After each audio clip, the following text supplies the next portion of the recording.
It definitely feels like we've been living in the mirror universe lately, hasn't it? Global pandemic, insurrection attempts, and Morbius got pushed back to October 2021. Clearly, we are living in the darkest timeline. But jokes aside, we are seeming to be living in a world of cynicism, where every single person or organization's decisions or actions seems to be inherently motivated by ambition, desire, and greed. News coverage highlights disagreements and divisions, hyperbolicized competition.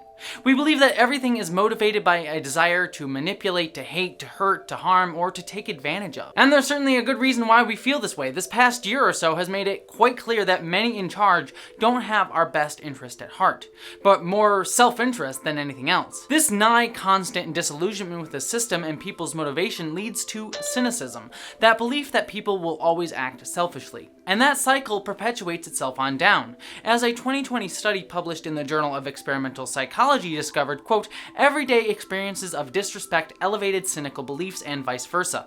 Moreover, cynical individuals tended to treat others with disrespect, which in turn predicated more disrespectful treatment by others. So cynicism pushes down from the top all the way to the bottom, where disillusionment in our institutions has spilled out into our basic interactions with each other, where all of us are engaged in some sort of hyperbolicized culture war between each other, cynically assuming the motives of each other. Trans people's agenda to destroy women's rights, for example, or that everyone on the right is a sexist, racist pig. Leftists are woke skulls ready to jump down your throat wherever you say something even the mildest wrong. And that's incredibly depressing. I mean, how are we to get to that Star Trek future that I talk so much about on this channel, where humanity pushes itself forward by a belief in our better nature and each other, rather than self-interest and self-motivation? That future seems quite impossible, a future where we all just trust in each other rather than fight each other. We can't get from here to there, if you're catching what I'm putting down there in that terms of references. It's been a long road. But while we're all growing our darkest timeline goatees, I want to share with you a story about alternate timelines. One that has quickly become my favorite television show of the past few years, and one that showcases how we can use and take cynicism and make it into optimism for the future of humanity. And that story is the TV show For All Mankind. For All Mankind is an alternate history show where the Russians made it to the moon before the United States in the 1960s. And the television series shows us a pathway where humanity might actually have turned out better. But it still had to work to overcome its cynical beliefs and motivations in order to get to that better future. So let's take a look at For All Mankind and how it shows, despite taking place in a timeline much different than ours, a way for us to move forward to that brighter future. How we can take cynicism and turn it into optimism. But why, some say, the moon? Why choose this as our goal? And they may well ask, why climb the highest mountain? Why, 35 years ago, fly the Atlantic? We choose to go to the moon. We choose to go to the moon in this decade and do the other things, not because they are easy, but because they are hard.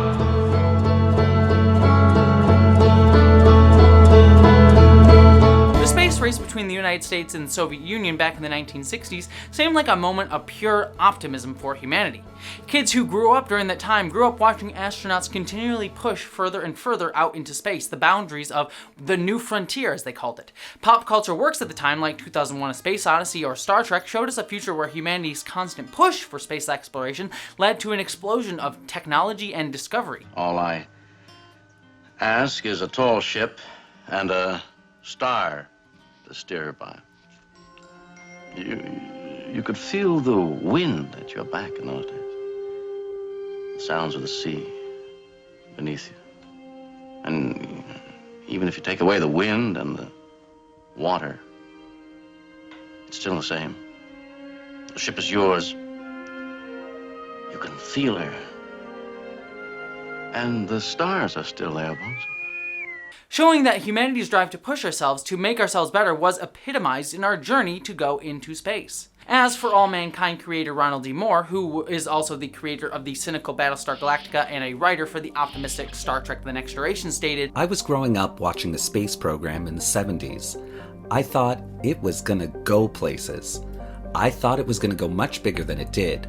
I had dreams of moon bases and colonization and all kinds of things that never came to pass. Yet, right as Americans landed on the moon for the very first time, taking our first huge symbolic step into the universe, the space program in the US came to a crashing halt. Even as Neil Armstrong took his one giant leap for mankind, President Nixon and the US government was beginning to rein back in NASA's budget to save money. I just can't tell you how proud we all are of what you have done. For every American, this has to be the proudest day of our lives. Because you see, despite its optimistic outlook, the space race was fueled for very cynical reasons. It was a competition, an ideological battlefield between the United States and its Cold War rival, the Soviet Union. To win the space race meant to prove which society was better. All about the competition, proving your own self-worth over someone else's, that's what really fueled the space race. So with the battle to the moon won and the Soviet Union starting to show signs of crumbling at that time, not long after that, well, what reason was there, at least in the mind of the cynical US government, to continue to fund that program? And as I said before, cynical actions lead to further cynical thinking and disillusionment. The children who had hoped to one day become astronauts, who had been so inspired by the space race and who began to see it start to crumble right in front of them, began to think of themselves as the orphans of Apollo, those whose dreams had been crushed, their hopes for the future disintegrated into dust as the United States stopped funding NASA. But For All Mankind asks a simple question. What if Joel Kinnaman was actually given a chance to show emotional range? Sorry. Two questions. The second one being, what would it have taken for the space race to have actually continued? You see, for most people describing For All Mankind, myself included in the intro of this video, pitched the show as if it was about what would have happened if Russians had gotten to the moon first. But that's not where the kernel of the idea for the show came from. First of all, it's important to note that the idea for the Russians to beat us to the moon in this piece actually came from a conversation I had with Garrett Reisman. Garrett and I were having lunch, and I was picking his brain about ways of doing this. How and why would the space race have continued? That was the premise that I was starting with. What would be the impetus for the race to continue beyond Apollo 17? And he said, well, you don't realize how close the Russians came to getting to the moon. The show, as Ronald D points out, is about what if the space race would have continued.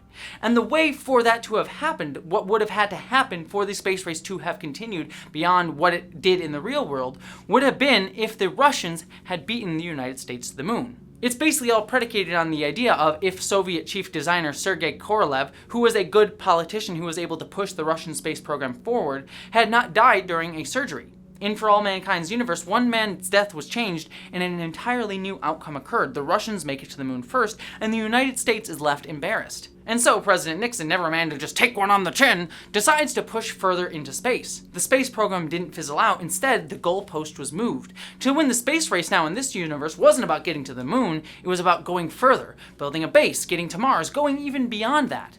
As Ronald D states it, the sweep of the series is saying if we had really gone all in on the space program and moved more aggressively to the moon and to the beyond, how would things have changed? Technological change happens faster in the United States. Societal change happens faster in the United States. And the idea is that this is a show that posits an alternate history that's better than ours, that turned out well, that it became a better country, a better world, a better future for humanity. And it became, it's a more positive idea of what the future could be than what we had. And it's ultimately, this is like the road that leads you to a future like Star Trek, where it is an optimistic idea of what's possible, where technology is our friend, where we did, go out into the planets and explore the solar system and created a better world because of the breakthroughs that the space program inspired and some of the literal breakthroughs that this program itself discovered. For All Mankind shows us a pathway to get to the Star Trek future, a future of optimism, a future where humanity is better. But it starts from continuing and perpetuating a cynical battleground, a cynical battlefield. If we succeed in putting Apollo 11 on the moon, we're still in this thing, still in the race. The future will be ours to fight for and to win. We put a man on the moon today. I guarantee we are not stopping there. Now, I've been talking about geopolitical stakes, things between the United States and the Soviet Union, but what I love most about For All Mankind is it shows this push and pull between cynicism and optimism, not only on a political level, but a personal one as well. That it shows how we can get to that better future, but never loses sight of how difficult it would actually be on a very human, place and level. The biggest way the first season of For All Mankind showcases this is through its focus on the addition of women to NASA. In real life, women weren't incorporated into the astronaut corps until late into the 1970s. But in For All Mankind, the Russians throw a second curveball at the United States. They send a woman to the moon on their second space flight. Look at those dang comedies. Guess those leftists really are all about that forced diversity, huh? But this obviously leads Nixon, gotta love Nixon, to push NASA to include women in the space program. Again, cynical motivations, the desire to not lose face, the desire to look just as good or better than the Russians, and it leading to unexpected results, leading to the actual inclusion of women in the space program. The president feels it's of national importance that America equals the Soviets in its great achievement of landing a woman on the moon. You mean his poll numbers are down with women? What I love about the show is that it never shies away from that cynical conversations that would have happened to get this thing off the ground. Nixon and other political motivators just want some pretty looking American woman thrown up into space without recognizing all the hard work it would have taken to get there. This group is the all-American girl. The one people are gonna love and take into their hearts and feel good about doing it. John Glenn wasn't John Glenn until he became John Glenn. Aru, just get me a hot bimbo up there in a bikini and be done with it. Actually, can you go to the moon in a bikini? Like, really? I missed an opportunity there, NASA. Though I guess without an ozone layer, you'd get a tan really quick. That would probably help my pale ass. But anyways, in the show, the chief of the astronaut office, Deke Slayton, who was a real person in real life, pushes back against the idea of adding women to the space program. Just put a woman on the moon. She has to be an astronaut. There are procedures, training, tests. And I can't just train one woman. I'll need at least 20 candidates to find one who can pass muster. But considering the lack of access to education and flight training that women had by the 1960s, how would any woman have had access to become an astronaut? It's a catch-22. Women were not able to become astronauts because they couldn't get the education, but they couldn't get the education because they weren't really allowed to be considered to be astronauts. But Deke Slayton starts to recognize this, at least on a cynical level, and argues that if women are going to be allowed in his program, they need to get that education. And this is shown to be incredibly difficult and hard for these women. There's an incredibly steep learning curve. It's me trying to keep my head above water. It's not easy. Not only that, the show showcases the deep prejudices and issues that women would face being brought into the program. Often women are asked to stay at home to be caregivers and caretakers, even despite having full-time jobs. Tracy Stevens, one of the astronaut candidates and wife of fictional astronaut Gordo Stevens in the show, finds trying to become an astronaut difficult because she has to deal with both being a mother, deal with a cheating husband, as well as trying to keep up with all the information she has to learn in order to become an astronaut. She's a mother, for Christ's sake. How's she gonna manage that? And speaking of her husband, he only agrees to be okay with her joining the program because he gets pushed up in the Apollo missions. Again, a cynical, self-interested reason. So, you're just okay with this? Sure. Why wouldn't I be? I mean, if you think it's a good idea, then I'm all for it. What's Deke giving you? Huh? No, Deke. I mean, you know Deke. He gave you a slot. Well, he doesn't throw out crew slots willy-nilly. I mean, he's a son of a bitch on that front. Tracy also faces resentment from other women. Karen Baldwin, the wife of astronaut Edward Baldwin in the show, resents Tracy for being given her chance to become an astronaut because she, quote, didn't work for it, despite the fact that Tracy had never had the chance to do so until now. You've suffered. You've taken enormous risks over years to get where you are, and now what? Now these women, they're just gonna waltz in and get pinned and fly. And why? Because the Soviets did? And Tracy herself even internalizes a lot of the self-doubt. I should have been bounced weeks ago. And everyone knows that the only reason I'm still here is because Shorty wants his space couple. Come on, Tracy. I'm a laughingstock, Gordo. I am a laughingstock, and you are fine with your wife being humiliated like this because you don't want to lose a seat on 15. And yet Tracy still tries to become an astronaut all the same. Well, I'm not gonna drop out, Deke. I want this. I didn't know how much until it was right in front of me, but I do now. The show also focuses on the added issues facing black and queer women in getting into the program. People should know that you're the real hero, not me. I know the truth, all right? That's all that matters. I broke my arm to save a fellow astronaut who was going through a rough patch. I'm proud of that. Yeah, and I'm proud of you too. And I'm grateful. Then keep your mouth shut. Because if you breathe a word about what really happened out of some misguided sense of justice, you know damn well they will ground me. And I have worked too hard to get here, Gordo. Don't you dare take that away from me. The 1960s were not an entirely welcome place for either identity, especially if you are a woman. Astronaut candidate Ellen Waverly is actually a lesbian on the show and learns that if her identity was discovered, she would lose everything she had worked for to join NASA. Listen to me, but if the bosses find out that you've been lying about anything, they'll interpret it to mean that you could lie about something during a mission. But to cover up a mistake. And from that moment on, they will put you under the microscope, and they will never, ever let you fly. You're overreacting. You have to be smarter than this. Smarter than everyone else, or you're done. When a potential security leak comes out, she is questioned about her sexuality, something that would be considered a security risk by the US government. Isn't lying to the FBI a crime? Am I gonna be committing a felony here? Yes, you are. It's that, or you can tell them the truth.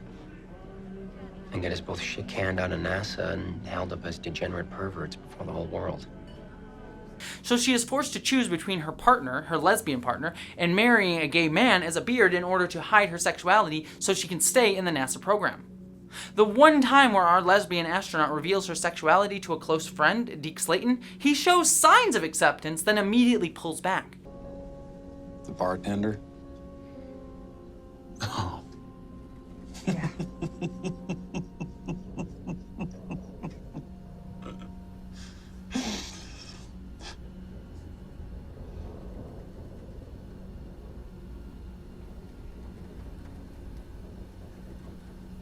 Are you saying... Jesus. You gotta be kidding me. He tells her this. Don't tell anyone else what you told me. You hear me? What you told me. Keep it to yourself. There's too many people in the world like me. And it's all they'll see. He tells her to hide herself, hide who she is. And as a result, later on in that episode, when given the chance to acknowledge her love for another woman on public TV, she instead decides to hide it in fear. Is there anything you'd like to say to anyone back home? I just want to say, I know I don't say it enough, but I miss you and I love you with all of my heart, Larry. I'll be back home soon.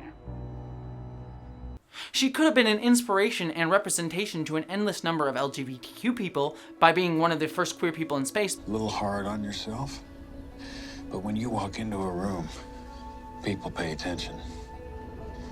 When you speak,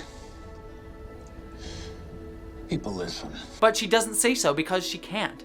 She's thousands of miles in space and yet still feels the pull of homophobia. Humanity hasn't changed all that much despite the radical shifts in this new reality. But still, these women are so glad and excited to be in the program and actually get to go to the moon, to get a chance to be part of this wonderful project of humanity.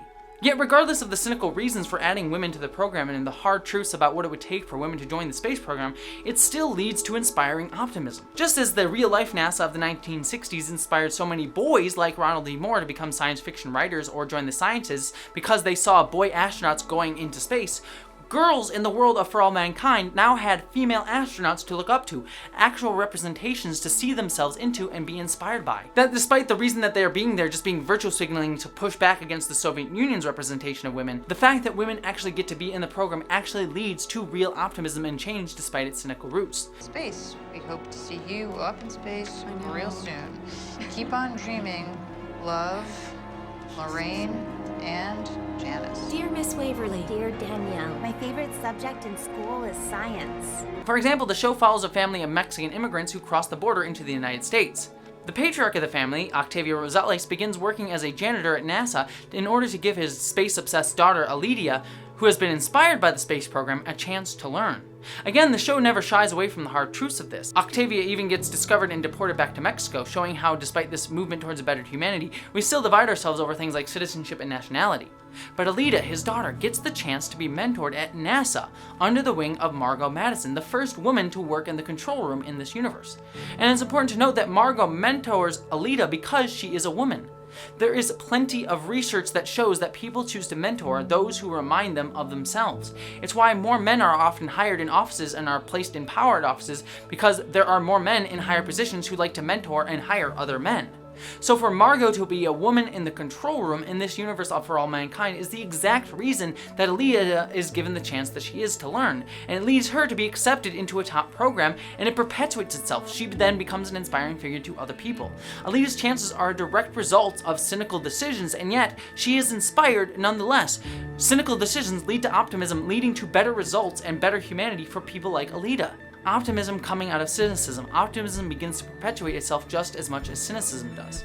This is exactly why representation in the real world is so damn important in everything from pop culture, TV shows, to actual things in government and other jobs, because it allows people to see themselves in places they never thought they could be, and feel inspired to do it themselves, to believe that they can do it themselves. And seeing people who have done it, who can help them and teach them along the way, means so much to that possibility. It's important to have people in those positions, even if their own path there wasn't as easy, smooth, or as earned as others, as we saw with Tracy's story. Even if they have cynical reasons for being there, even if it's virtue signaling or forced diversity, their inclusion is symbolic and necessary, even if it was cynically minded. If it's at the very least authentic, if we have authentic representation, which to be fair, some representation is not always authentic, but if it is, then it can inspire others to be even more inclusive going forward. But despite all this though, the show never lets us forget how harmful deep divisions of cynicism out of self-interest still are. At one point in the series, astronaut Edward Baldwin is alone on the moon base and has captured a Russian astronaut. It's just the two of them. And despite them both being astronauts, both having pushed humanity further than anyone else have, both of them, and being thousands of miles away from both the United States and the Soviet Union, their divisions and mistrust still guide them. Edward Baldwin in his mistrust and anger lashes out at the Soviet cosmonaut. And it's not incidental that as he tortures him, the Soviet man relates Edwin's actions to the actions of America in general. This is you. This is America. I said shut up! Again, that cynicism, that division comes from the top of government and works its way down to the individual actions of people.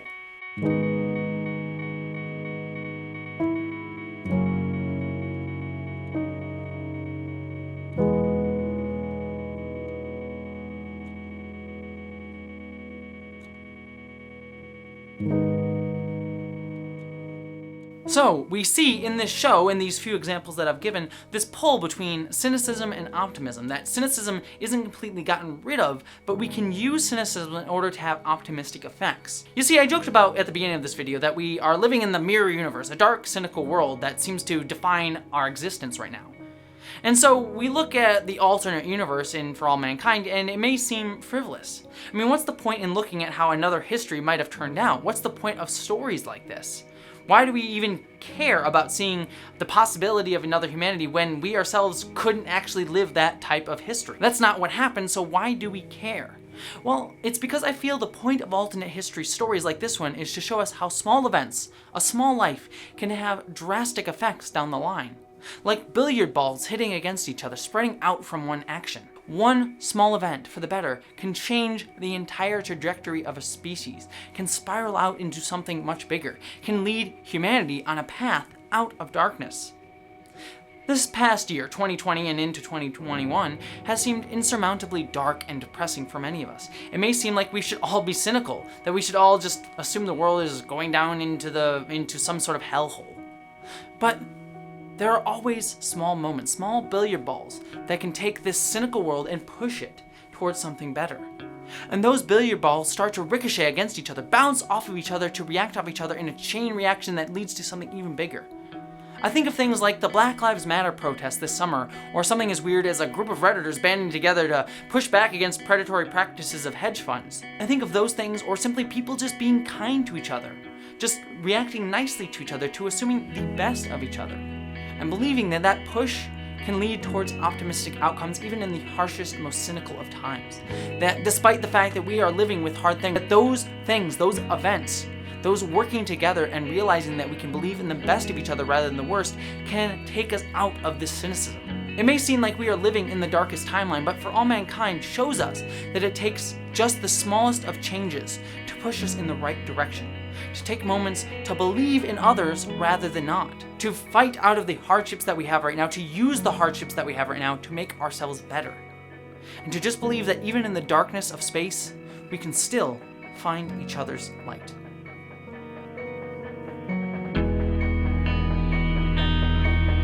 It's the price we pay to push forward, to explore the universe, wander into the unknown, pushing ourselves to the limits of what's possible.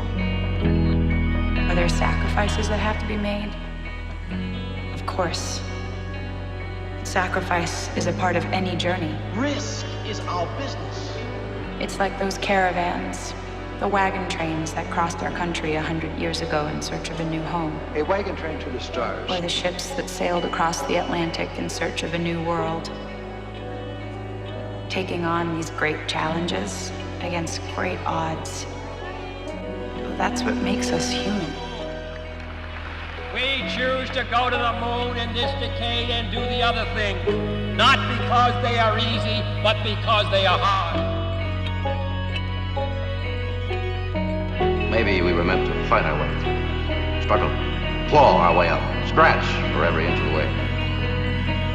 Maybe we can't stroll to the music of the lute. We must march to the sound of drums.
Thank you so much for watching this. I hope you enjoyed it. I just really, really love the show For All Mankind, and so I wanted to just discuss a couple examples of why I love the show, but I didn't spoil all that much of it if you haven't seen it yet, which I totally understand if you haven't seen it because it's on Apple Plus, and who watches Apple TV Plus? So please, do yourself a favor and get the free trial of Apple TV Plus and watch the first season For All Mankind. And actually, by the time this video goes out, season 2 of For All Mankind may have also just started. So do yourself a favor, watch the show, and just find out for yourself how beautiful the show can be and why it's one of my favorite shows of the past few years.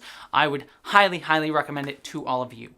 But beyond that, subscribe to this channel for more discussions like this of how we can use geek and pop culture to make humanity better, to learn more about ourselves. That's all that this channel is about. Don't forget, I also have a Patreon page if you want to help support me doing this stuff, making videos like this, being a weird person on here all the time. I'd love to hear all of your thoughts. Also, I have a Patreon page where you can help support me doing the things that I do. I'm trying to do this job full time by the end of the year, so really help me out on Patreon. Truly can change my life, can truly help me out. It really does mean a lot. Also, don't forget to comment below. I'd love to hear all your thoughts. But beyond all of that, beyond subscribing, Patreon, or commenting, I just hope that you, as always, live long and prosper. Patrons, you are my patrons. You are so awesome. So here are your names. Catherine Lambeth, Eli Berg Moss, Ashley Allen, Bo Kikio, Miranda Janelle, Ashlyn Solstice, Greg Gillim, Stephen Kleinard, Camille T, Randy Thompson, Stephen Schuhart, Boyd Earl, and Mary Beth Earl, Wellington Marcus, Wayne Twitchell, Rick Osborne, Roar, Ish the Mad, Piston Twisted Garage, Dominic Noble, Buttoneer, John Steele, Michael Beam, Gavin Robinson, Carmen Olson, William Stewart, Amanda Ronya, Hannah F., Nathan Olson, Andrew Jorgensen, BBD, Jason Knott, Maeve, saying it twice because I can, Andrew K., Bree Beecher, Jasmine, Nathan Steele, Skylar Gray, Lily, Tiffany Danger, Sean Piper, Wen Dizzle Bizzle,